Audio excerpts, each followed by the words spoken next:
Assalamualaikum warahmatullahi wabarakatuh.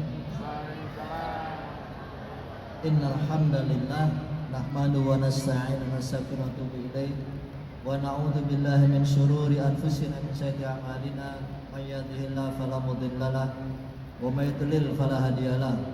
Asyhadu an la ilaha illallah wahdahu la syarika lahu wa asyhadu anna Muhammadan 'abduhu wa rasuluhu nabiyya ba'da.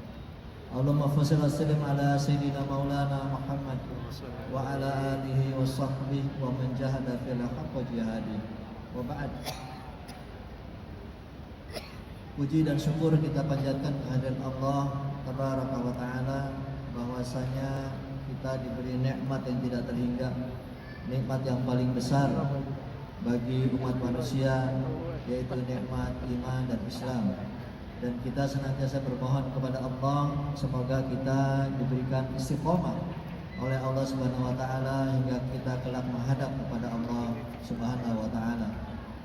Salawat dan salam kita haturkan kepada junjungan kita Nabi Muhammad sallallahu alaihi wasallam. Atas kerja keras beliau maka kita beserta keluarga besar kita pada hari ini menjadi muslim dan muslimah. Ikhwati iman sekalian, saudara-saudara sekalian yang kami hormati dan kami muliakan, Bapak Abdul Hamzah, Bapak Direktur Pemasaran HNI, Bapak Ibu sekalian, para leader yang sangat kami banggakan, dan semuanya ikhwati iman sekalian sebagai pejuang-pejuang bisnis yang halal, yang merupakan satu kemuliaan kita di akhir zaman insya Allah. Dan Nabi SAW pernah bersabda bahwasanya la tazalu ta'ifatun min ummati zahiran 'alal haqq la yadhurruhum man khadharahum wa hum 'ala dzalik hatta ya'ti amrullahi wa hum 'ala dzalik. Dalam satu hadis Nabi SAW mengatakan bahwasanya la tazalu ta'ifatun min ummati, akan selalu ada kelompok di dalam umatku zahirin 'alal haqq, mereka senantiasa berdiri di atas yang hak, ya. Mungkin kita kebayang kalau dengan hadis itu, yang kebayang di atas yang hak itu yang kebayang orang-orang yang kemudian banyak beribadah kepada Allah, ya. Dia banyak berzikir, dia mengajak orang untuk banyak baca Quran, dia mengajak orang untuk sholat, ya, kemudian mengajak orang untuk menegakkan syariat Islam misalnya, ya. Itu benar, ya, tidak keliru. Tetapi yang jarang menjadi image kita ketika orang bicara bahwasanya ada kelompok di dalam umat Nabi Muhammad SAW di akhir zaman nanti yang mereka itu tegak di atas kebenaran, la yadurruhum man khadhalahum, tidak berikan madarat kepada mereka orang-orang yang menghina mereka, hatta ya'ti amrullahi wa ala dzalik, sampai mereka menghadap kepada Allah dalam keadaan demikian. Itu adalah orang-orang yang berjuang di dalam bisnis yang halal. Itu yang jarang terbayang mungkin. Karena yang terbayang kalau sudah bisnis yang halal itu, yang terbayang adalah bisnisnya. Padahal itu adalah bagian dari perjuangan di dalam menegakkan kalimat Allah. Karena di dalam berbisnis yang halal itu kita berdakwah kepada umat manusia bahwasanya Islam itu bukan hanya masalah ibadah makhluk saja, ya, tetapi Islam itu adalah syumul, adalah menyangkut kepada seluruh aspek kehidupan kita.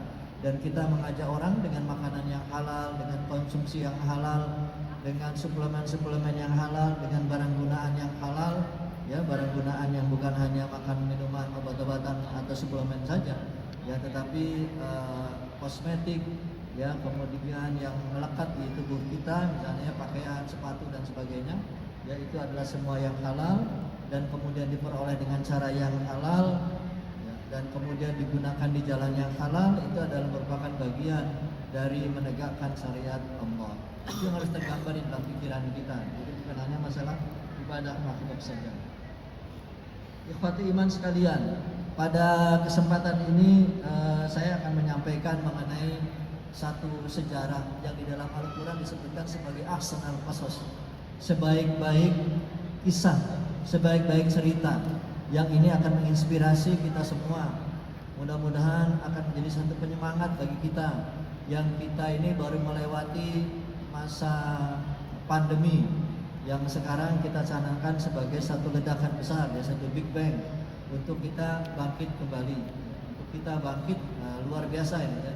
Istilah Big Bang itu sangat luar biasa. Pada dalam fisika istilah Big Bang itu sangat luar biasa ya. Itu terjadi sekitar Big Bang alam ini ya, itu terjadi sekitar 14 miliar tahun yang lalu. Ketika kemudian alam ini terjadi. Sebelum itu orang tidak tahu apakah ada ruang, apakah ada waktu. Sejak adanya Big Bang itu baru kemudian ada ruang dan ada waktu. Hingga saat ini. Dan saat ini pun belum selesai proses kejadian alam. Yang saya baca kalau tidak salah itu bintang yang terjauh yang bisa dipantau oleh teknologi sekarang itu jaraknya 12 miliar tahun cahaya.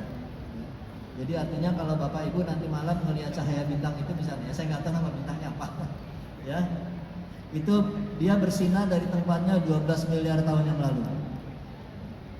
Jadi sekarang bintang itu pasti sudah tidak di situ lagi, ya, karena bintang itu semua beredar ya. Dalam Al-Quran disebutkan bahwasanya bintang dan planet-planet dan semua benda-benda langit itu mereka itu yasbahu, mereka itu seperti berenang, jadi semuanya itu akan beredar.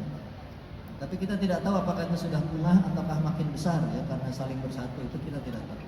Menunjukkan bahwasanya kita ini sangat kecil. Kita ini sangat-sangat amat kecil. Ya, dulu kita tahunya bahwasanya tata surya kita itu ya, di planet kita ini kan planet yang keberapa? Kita planet yang ketiga ya, dari matahari. Dari tata surya kita matahari itu Merkurius, Venus, Bumi ya, kita yang ketiga, yang keempat itu Mars, sampai yang ke-9. Ya, ternyata sekarang matahari itu yang diketahui tidak satu. Ya, ternyata tata surya itu di dalam galaksi kita, tata surya itu ada miliaran. Dan masing-masing miliaran tata surya, masing-masing miliaran bintang itu seperti matahari, itu punya planet-planet yang mengelilingi. Dan ternyata sekarang itu diketahui dengan ilmu pengetahuan modern ya, yang kita ini adalah salah satu tata surya ya, satu tata surya dari miliaran tata surya di dalam satu galaksi. Galaksi kita disebutnya, kalau bahasa Indonesia namanya galaksi Bima Sakti, kalau bahasa Inggrisnya disebutnya the Milky Way. Dan ternyata di alam ini itu ada miliaran galaksi. Jadi kita dapat membayangkan betapa kecilnya kita. Makanya kalau kita berdoa kepada Allah jangan merasa tanggung-tanggung, jangan merasa oh ini dikabulkan atau tidak begitu ya. Karena buat Allah kecil sekali ya. Jangankan kita, tata surya kita saja sudah kecil sekali. Ya. Dan itu bagi Allah tidak repot memelihara miliaran tata surya di dalam satu galaksi, dan di alam ini ada miliaran tata surya. Itu buat Allah tidak berat untuk memelihara itu. Kita saja yang masih hidup ini ada sekitar mungkin entah berapa miliar manusia yang sekarang ada ini ya. Belum lagi orang yang sudah meninggal, belum lagi yang masih dalam kandungan. Itu semua nggak repot bagi Allah. Jadi makanya adalah satu keyakinan kita untuk kita selalu berdoa kepada Allah di samping kita berupaya dengan sekuat-kuatnya. Ikhwati iman sekalian ya, ikhwani wa akhwati fillah, saya akan mengingatkan kepada kita semua satu kisah yang dapat menjadi satu pelajaran bagi kita, yaitu kisah mengenai ketegaran dan ketahanan Yusuf alaihissalam di dalam surah Yusuf ya. Jadi kisah Yusuf ini unik ya, kisah Nabi Yusuf ini ada dalam satu surat kisahnya dari awal sampai akhir ya. Kalau kita lihat kisah-kisah yang lain itu di dalam berbagai surah dan berbagai ayat dan berbagai surat ya, terpencar-pencar. Tetapi kalau surah Yusuf itu, dalam surat Yusuf itulah kita belajar bagaimana sejarah Nabi Yusuf, yang di dalam surah Yusuf ayat ketiga Allah Ta'ala berfirman, a'udzubillahi minasyaitonirrajim, nahnu naqussu 'alaika ahsanal qasasi bima wahayna ilaika hadzal qur'an wa in kunta min qablihi laminal ghafilin. Kami menceritakan kepadamu kisah yang paling baik dengan mewahyukan Al-Quran ini kepadamu, dan sesungguhnya kamu sebelumnya ya kami wahyukannya adalah termasuk orang-orang yang belum mengetahui. Jadi dalam Al-Quran surah Yusuf ayat 3 disebutkan kisah Yusuf ini adalah ahsanal qasas, ya, sebaik-baik kisah, sebaik-baik cerita, ya. Dan Rasulullah SAW ini merupakan satu hiburan bagi para sahabat, ya. Dalam riwayat dari Ibnu Jarir dari Aun bin Abdullah, sahabat Rasulullah SAW itu pernah satu kali para sahabat itu merasa apalagi ya yang perlu kita tanyakan, ya apalagi yang perlu kita pelajari gitu ya. Kemudian mereka bertanya kepada Rasulullah SAW, ya Rasulullah ceritakanlah kepada kami. Ya kemudian Rasulullah SAW menceritakan tentang sebaik-baik kisah, yaitu kisah Nabi Yusuf. Dan Yusuf ini adalah salah satu nabi yang memiliki keutamaan yang sangat besar. Dalam sebuah riwayat Bukhari dari Abi Hurairah, ya Rasulullah SAW pernah ditanya, Su'ila Rasulullah SAW, ayun nasi akram, siapakah manusia yang paling mulia?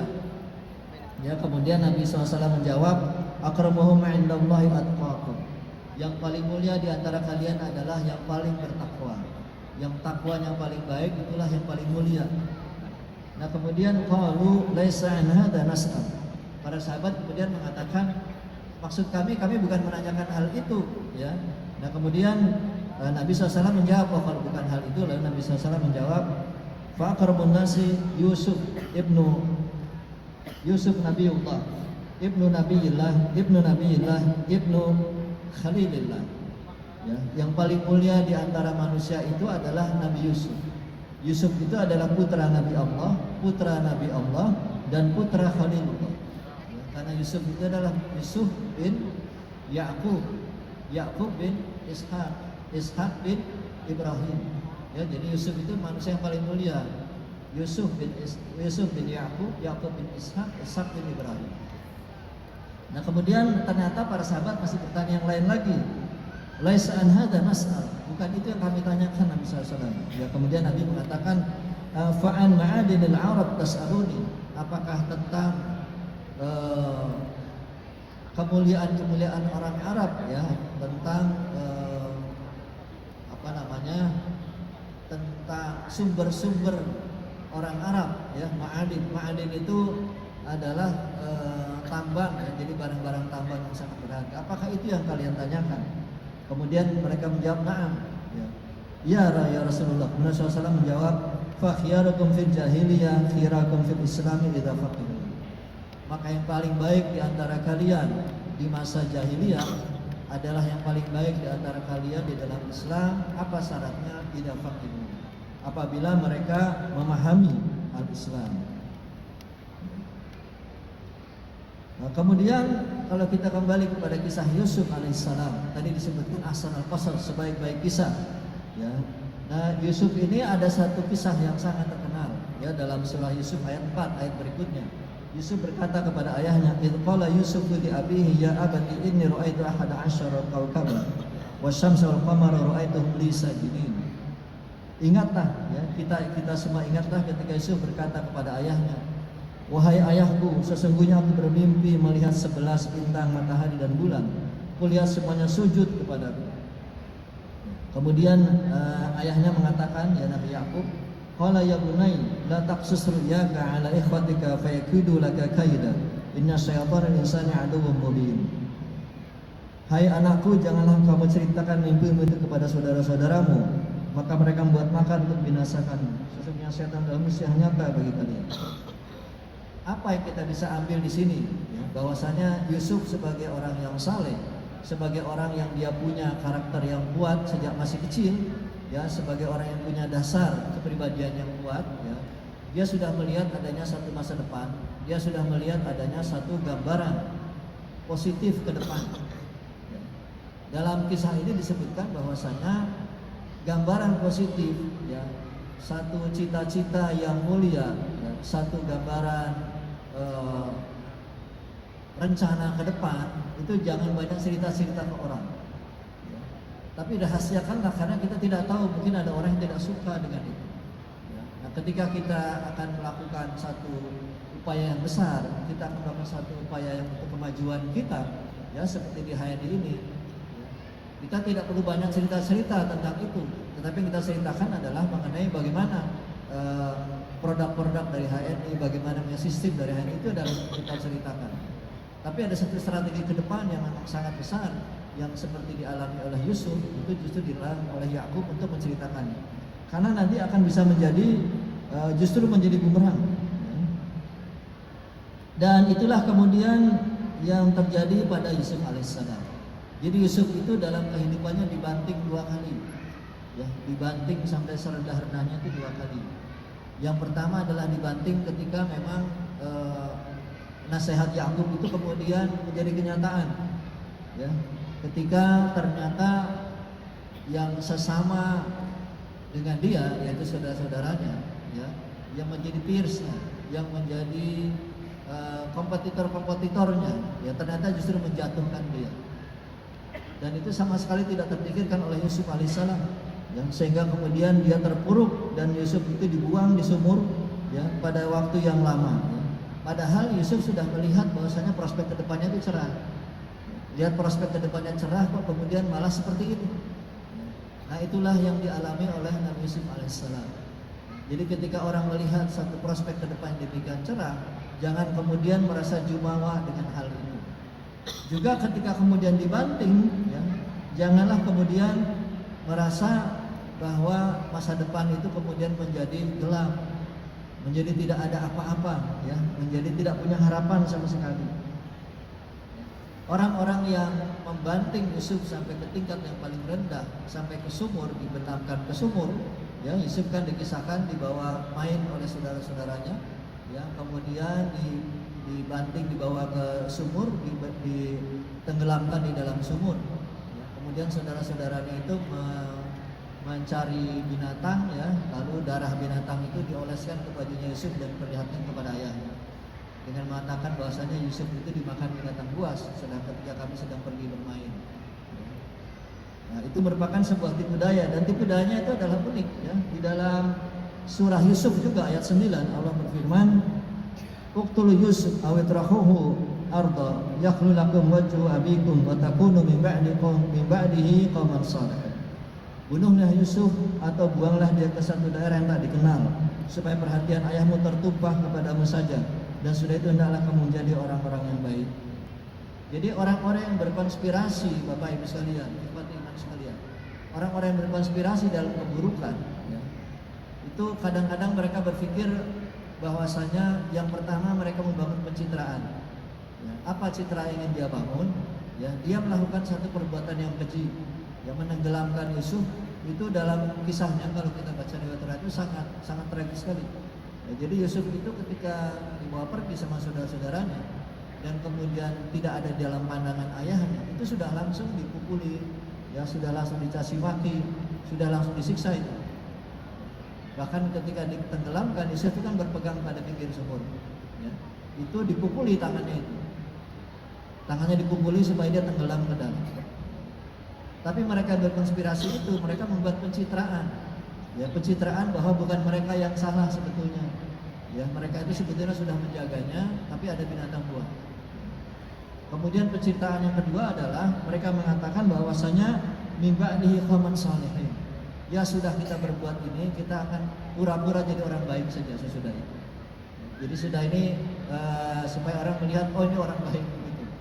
Dan itu disebutkan dalam Al-Quran. Jadi tidak usah heran kalau ada upaya pencitraan di mana-mana untuk bisa dilihat sebagai orang baik, ya. Karena saudara-saudara Yusuf juga sudah melakukan itu dulu, ya, sehingga supaya dipandang di depan ayahnya mereka itu adalah orang-orang baik. Berikutnya adalah, ya, jadi ketika masuk ke dalam sumur itu, ya, ketika dibanting sampai ke tempat yang paling rendah, ya, Yusuf ketika itu kemudian mendapatkan wahyu dari Allah Subhanahu wa taala, ya. Wahyunya itu sangat unik, ya, dalam surah Yusuf juga ayat 15, "Falamma dhahabu bihi wa ajma'u an yaj'aluhu fi ghayabatil jub wa hina ilaihi latunabbi annahum bi amrihim hadza wa hum la yash'urun." Maka tatkala mereka membawanya dan sepakat memasukkannya ke dasar sumur, ya, lalu kemudian mereka masukkan Yusuf, ya, waktu sudah di dalam sumur itu, kemudian Allah mewahyukan kepada Yusuf, sesungguhnya kamu akan menceritakan kepada mereka perbuatan mereka ini sedang mereka tiada ingat lagi. Jadi ini yang membuat Yusuf menjadi optimis. Jadi bagi seseorang yang kemudian dia sedang terpuruk, sedang jatuh, ya, teruslah berharap kepada Allah. Ya, seperti Yusuf dia mendapatkan wahyu bahwasanya kamu satu waktu nanti itu akan menceritakan perbuatan mereka. Sedang mereka nanti sudah kait lagi dulu pernah berbuat seperti itu. Dan kita melihat dalam kehidupan ini ya, kadang-kadang nggak masuk akal, tapi Allah membuat skenario lain ya, yang Allah buka kebusukan orang itu Allah buka dengan cara Allah sendiri ya, yang kita tidak tahu kenapa kita bisa terbuka ya, kebusukan yang sekarang sedang ramai juga di media massa ya, yang sebelumnya nggak kebayang ternyata kok kebuka begitu ya. Dan ini Allah sudah firmankan dalam kasus seperti Yusuf itu bahwa satu waktu dia akan melakukan itu, dia akan bisa cerita ya. Jadi itulah yang membuat dia meskipun dalam keadaan yang sangat terpuruk, dia tetap merasa optimis sampai kemudian dia ditemukan ya oleh para musafir, kemudian dijual kepada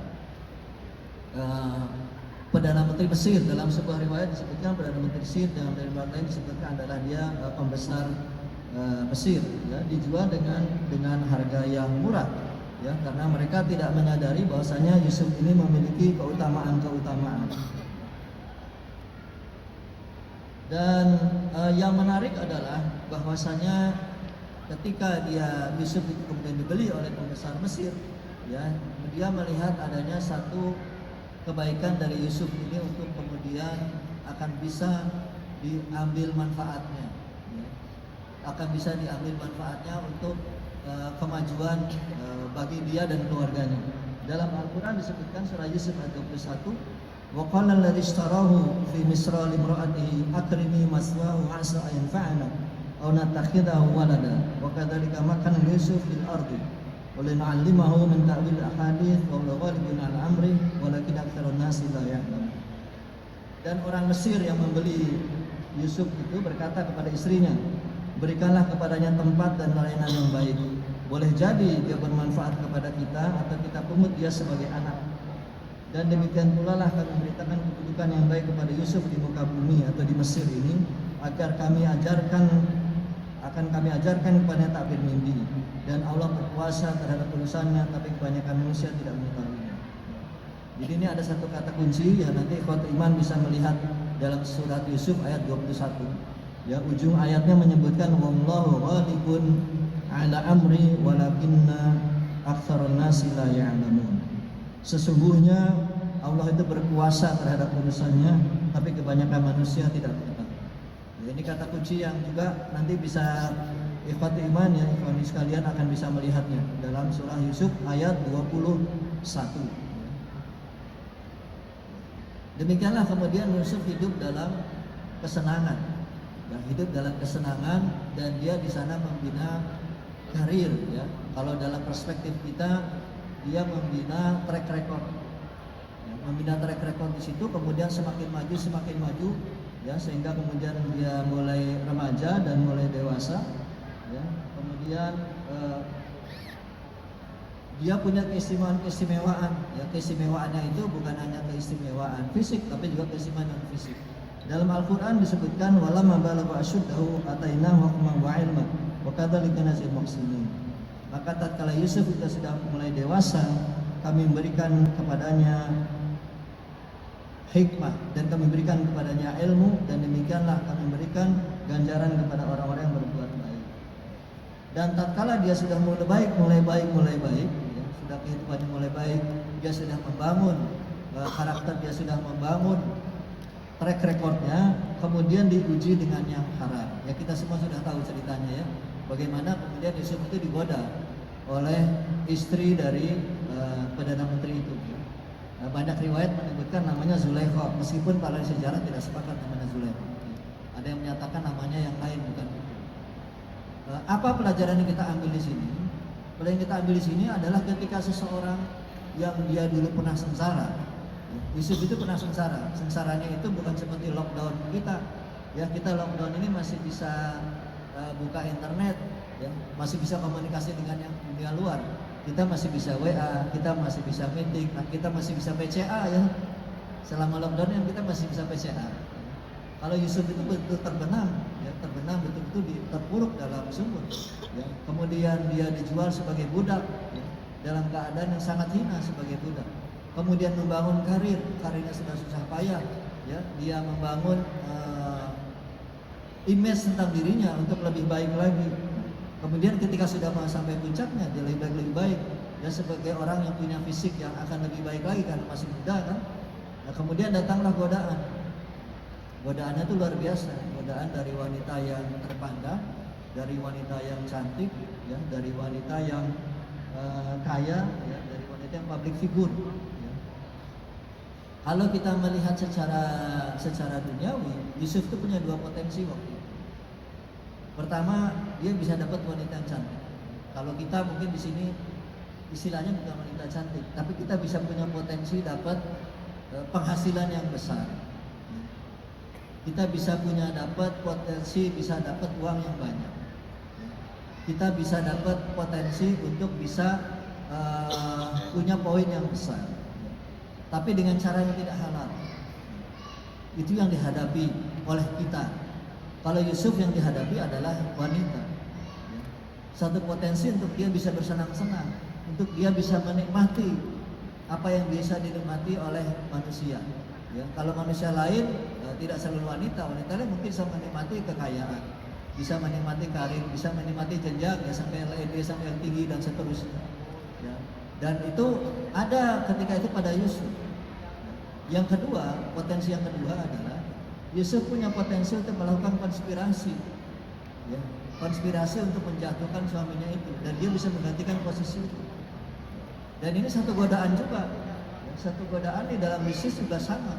Ya, ada satu keadaan di mana orang itu punya potensi selain untuk menikmati kekayaan, menikmati ketenaran, menikmati penghasilan yang tinggi, dia juga punya potensi untuk bisa menjatuhkan orang lain pada saat yang sama.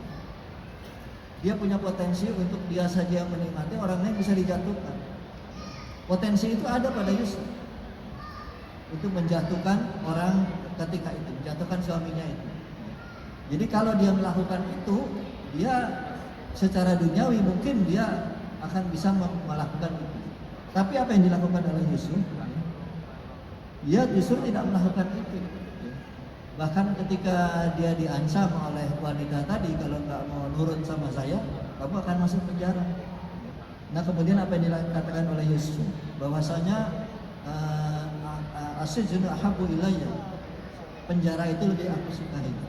Artinya hidup susah lagi seperti dulu lebih dia sukai.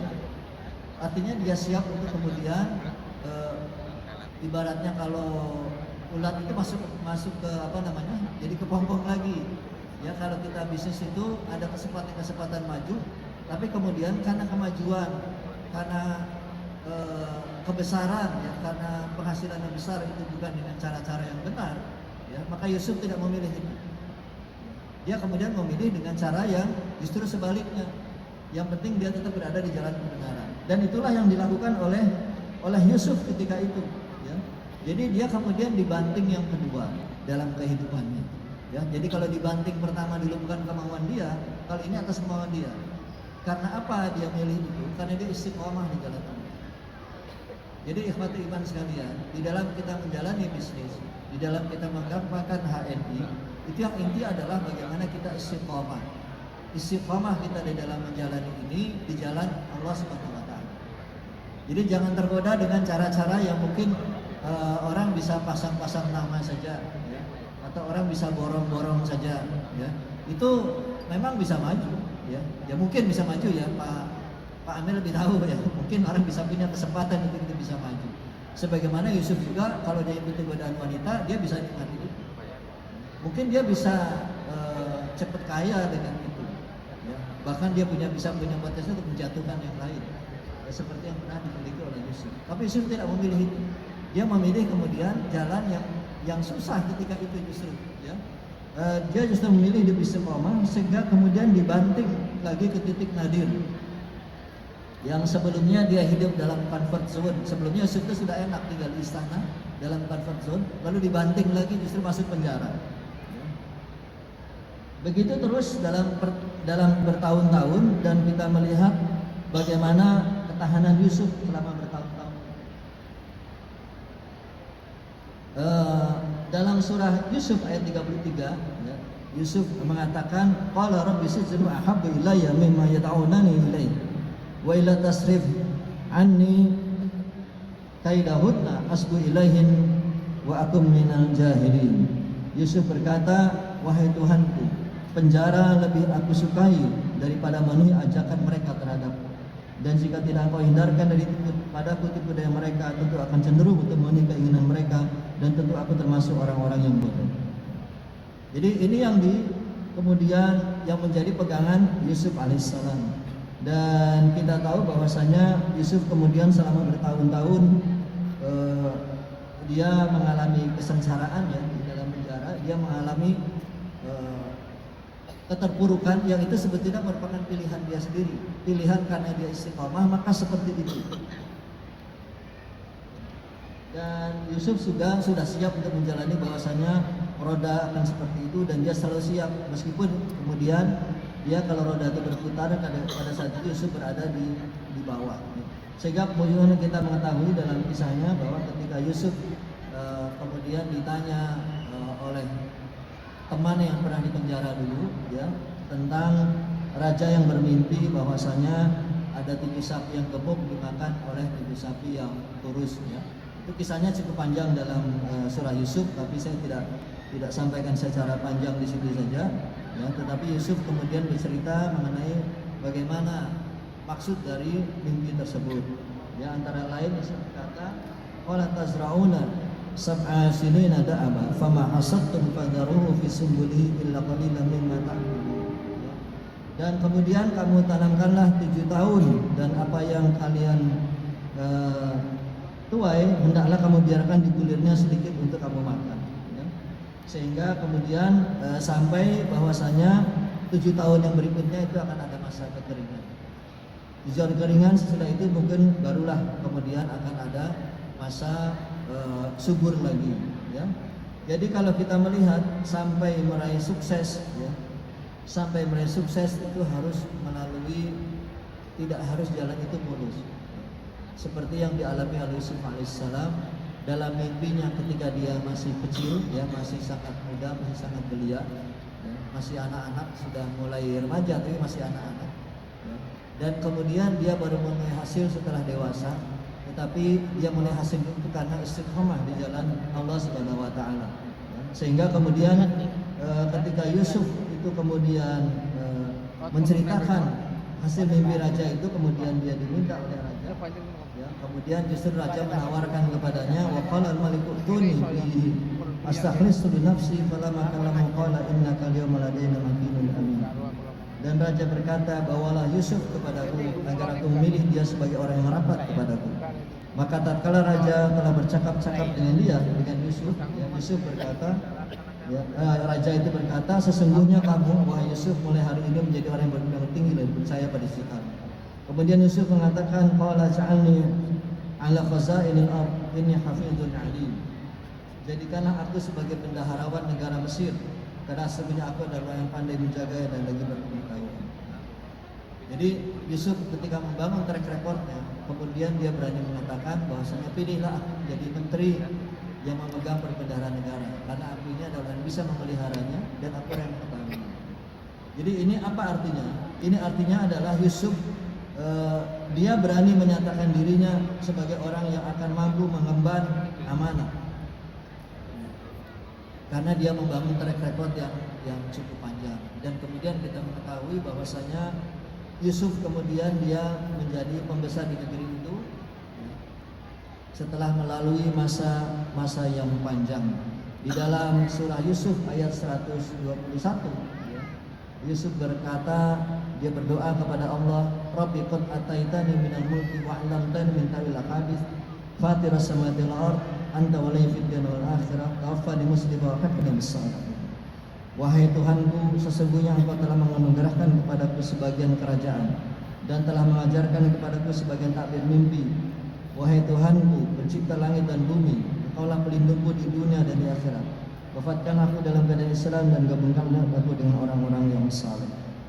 Jadi kalau kita ringkaskan cerita Yusuf ini adalah merupakan cerita bagaimana cerita persaingan, bagaimana cerita kompetitor yang kemudian menjatuhkan dia, dan bagaimana cerita kisah untuk bisa survival, untuk kita bisa kemudian tetap kumpul, kita untuk bisa melanjutkan upaya kita ya dengan kesungguhan, dengan strategi dan pantang menyerah.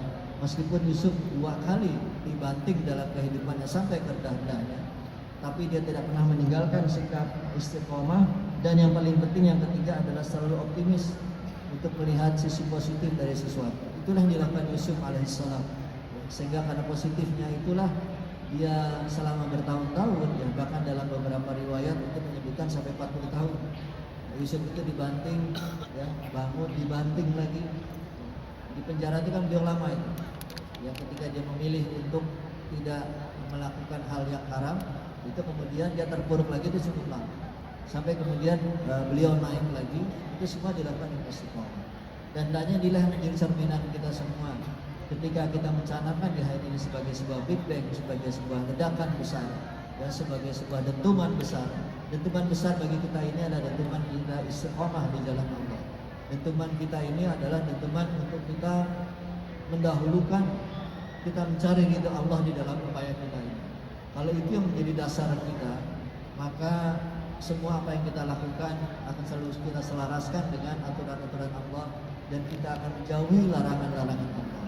Dan jangan khawatir, meskipun perjalanan itu mungkin begitu panjang, mungkin begitu jauh, mungkin begitu melelahkan bagi sebagian bapak dan ibu, ya. Tapi dengan keyakinan itu, maka bapak dan ibu akan meraih seperti apa yang diraih Yusuf, dengan segala suka dukanya, dengan segala perjalanan hidupnya. Akhirnya dia meraih sukses, dan sukses itu adalah dalam keridhaan Allah Subhanahu wa taala. Semoga menjadi ibrah bagi kita semua. Aku qouli hadza wastaghfirullakum wa sallallahu ala sayyidina Muhammadin wa ala alihi washabbihi wasallam, wa akhiru da'wana alhamdulillahi rabbil alamin. Assalamualaikum warahmatullahi wabarakatuh. Waalaikumsalam.